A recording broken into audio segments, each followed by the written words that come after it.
Okay, hi guys, I'm Jessica Crum from Silverlake, and we're back with another episode of In Your Business. This is where I love to introduce you to a community member who's doing awesome things in Conway, and I like to just get in your business. So, I want you guys to meet Vernice Nazare. She is the founder of A Place for Resources. She's also a leader in the movement, which you hopefully have heard of. It's a march for Black women and girls.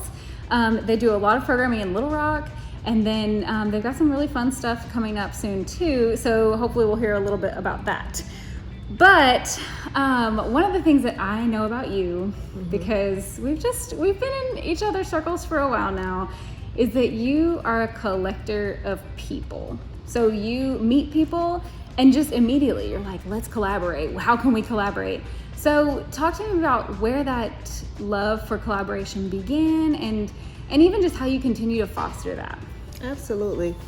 Hey guys, hey Conway, hey Arkansas. My collection of people.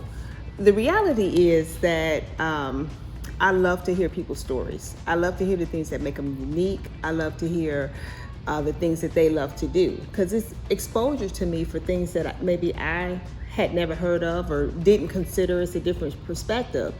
And so I try to collect those things about people, the things that make them feel special, because part of my goal when I meet people is I want them to walk away and feel good about themselves, including you. I do. I want you to walk away and feel good about yourselves, because when you feel good about yourself and the things that you're doing, people are more impactful in the world. Yeah. And that was one of the things that I kind of felt like I was missing when I was growing up. I didn't have the thing that made me feel special. Yeah. So I think I just kind of went around just trying to find the things that other people made them feel special. Yeah. And it kind of helped me find my own. Yeah. So okay, what you guys may or may not know about Vernice, you probably see her in our community plugged into a ton of nonprofit efforts, and she's always pouring into other people, but she's also got a family business that she's helping to run. And so a lot of the dreams that you're pursuing, you kind of had to fight to pursue those because your family needs you in the family business. There are a lot of women out there who are working day jobs, have something they really care about, but it feels like a big leap of faith, or even some women might feel like it's selfish for them to pursue their passions. And so I want you to kind of speak to that and those people. So part of the thing is, in everything, there's always these different layers of things that need to be done. And so whatever it is that I'm good at, I always bring that to the table instinctively, not by choice, but I'm like, oh, I know what that's missing, like, because my father's a painter. Yeah. And so when he asked me or invited me to move here to help him with the painting business, I thought he wanted me to paint. And I was like, yeah, I was like, I'm 35. I was like, I think I used up all those labor years. I'm not trying to build my painting career. Yeah. He corrected me. He said, no, I don't want you to paint. I need your administrative skills. I want you to get the jobs, get the certificates, get the certifications, get the license and things like that, and do the marketing. Because by the time you see them breaking ground on a project, all the contracts are already written. All been done. Yeah. So how do you get in front of that? Yeah. So I was like, I could do that. Yeah. I could do that. Yeah. So in every industry, whether there's space for your creative side, for your administrative side, for your organizational skills. I'm a horrible organizer.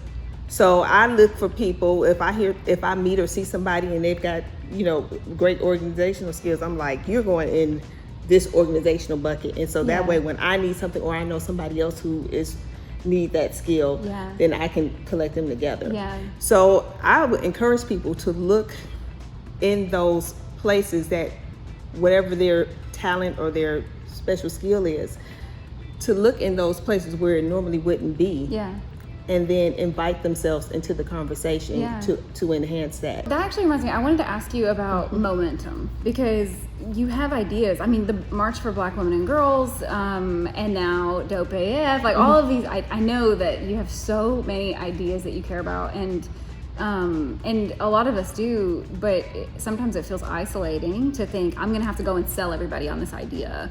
I'm gonna have to build momentum around this idea. So what are some of the like practical ways that you would encourage people with a good idea that nobody knows about, nobody cares about? How do you get that off the ground? Well, and it's very similar. So Coffee Davis, she's an author, a poet. Yeah. The more I hang around her, the more cool stuff I found out about Yeah. her. She said she had the idea. She said she wanted to create a march for Black women and girls. Okay. And she wanted to pay tribute to women who have lost their lives prematurely, particularly through through violence. Okay. But she also wanted it to be a celebration of culture and things like that. Yeah. So I was like, well, I'll help you. I said, what do you need me to do? Pass out flyers or put up chairs or something like that? And I didn't know then, but Coffee told me later that I was the first person to really offer to help her. And so she said that was the beginning of her crew. And get behind the vision. Right. Yeah. So when we had our first meeting, again, throwing in skills, she saw the celebration. Yeah. So she was collecting resources for the celebration. I was like, well, we need resources. Like if we're gonna raise money, then we need merchandise. And I'm a crafter, so I was like, I can come up with some merchandise. I knew different people, who had different skills set, and I was like, well, maybe they'll offer to help or make some kind of contribution. I mean, we were probably crying, jaws dropping at all the resources that were coming in for people just wanting to help. So I would just say, speak up. Whatever your skill is, whatever your talent is. So you're saying, like, don't be afraid to share your idea with someone, because you never know when someone else will want to collaborate on that. And then I think even just the concept of you being willing to take on somebody else's dream and say, like, let me help you make this a reality. Like that spirit of collaboration, it doesn't go only one way. It's not just that you're soaking up people who will collaborate on your dreams. You're also like putting yourself out there and becoming a resource to other people's dreams too. So I think that's just so beautiful. So you've got a lot going on. Yeah. What are your secrets to managing your time? I do what I love to do, and I delegate the rest. There you have it. It's that simple. And I combine it. Right, really, and I combine it. I mean, truly, your time is valuable. Do what you love to do. Delegate the rest. To people who love to do that part. To people who love to do that. And I combine the things I call them the nouns, the people, places, and things that I love to do. Yeah. With everything. I love that. Yeah. I love that. The online workshop you have that helps people to find their purpose and helps people to get plugged into their purpose. We haven't really talked about a place for resources, but I'm sure hearing Vernice talk, you can tell that she's someone who just really cares about helping you get things off the ground. And you bring that, like you said, administrative side to it. So whenever people are interested in connecting with you, finding their purpose, tell us where they can go and what you have to offer them. What's a good next step for people watching this? Well, I'm just going to throw a plug in for Silverlake Studios. No, Silverlake Design Studio and the studio downtown, because the place for resources was in my heart. It was an idea and it was in my heart, but it was nothing concrete. And as a member here of the studio, I thought it was a gym when I first walked past the door. I was like, the studio, is this a workout place? And I put my face on the glass, right? I put my face on the glass, and then there were leaflets outside, and I found out it was a co-working space. Yeah. So, which was totally awesome. When I came in, and this place is beautiful. Y'all watch the other videos, the In Your Business videos, you'll probably see different angles of this place, and go to the website, go to their website. But I was like, this is a perfect place to do videos. And as I was sitting here working one day, I overheard Jessica giving somebody a consultation about their website. And I was like, what, websites too? And it was so thorough. So I was like, I want a consultation too. I have an idea. So we sat down, she mapped out, we had this whole chart of ideas. But the thing I didn't know was how I could make money doing it. And so, of course, it wasn't about making the money. It was more about pursuing the dream. But I still, like, we all have bills. Yeah, right. In order to be able to do it, Yeah. you know.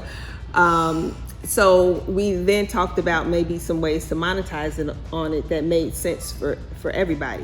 Which led to It was led to placeforresources.com. But when you have like your passion project, the thing that you really want to do, I encourage people to set up a system where they can help other people do what they want to do in that. Yeah. You know, very much like what you do with Silverlake. Yeah. When I talk to people, again, I'm going to be like, well, these are resources. Yeah. I'm not a one-man band. Yeah. And I'm not going to do all of those things, but I'm like, okay, if that's what you want to do, if that's your big picture dream, then these are the places that we can go. Yeah. The people who we can use. I feel like you take people shopping through your people market. You're like, oh, you're gonna need this person, you're gonna need this person. Mm-hmm. If that fits for you. When I asked Jessica about how it felt to actually just be creating this space, her quote, again, you'll see it blasted over social media, is, it's like a free fall into your dreams. And that is what I feel. And you can pause on that for a second. Think about whatever your big dream is, that when you achieve it, it's literally like a free fall into your dreams. I mean, that's a big feeling. I got butterflies in my stomach just thinking about pursuing a dream that I really want to do. And Place for Resources is my free fall. Listen, she's not done yet. That's right. What we're saying here. So people can visit placeforresources.com, and then they can follow the march on Instagram. What is we have Instagram and Facebook. Okay. March for Black Women and Girls. Exactly, March for Black Women and Girls, and Coffee does a lot of that. The inspirational posts. Awesome. I come in with the organizational posts. Like if we have an event planned. Yeah, right. You guys have a book club coming up, and then there's talks of a retreat. So just go follow and be on the lookout for that. Thank you. No, thank you. She made it happen. All right, y'all keep watching. I love to get in your business. So thanks for being here with me today. Thank you, Jessica. See y'all next time. Appreciate you.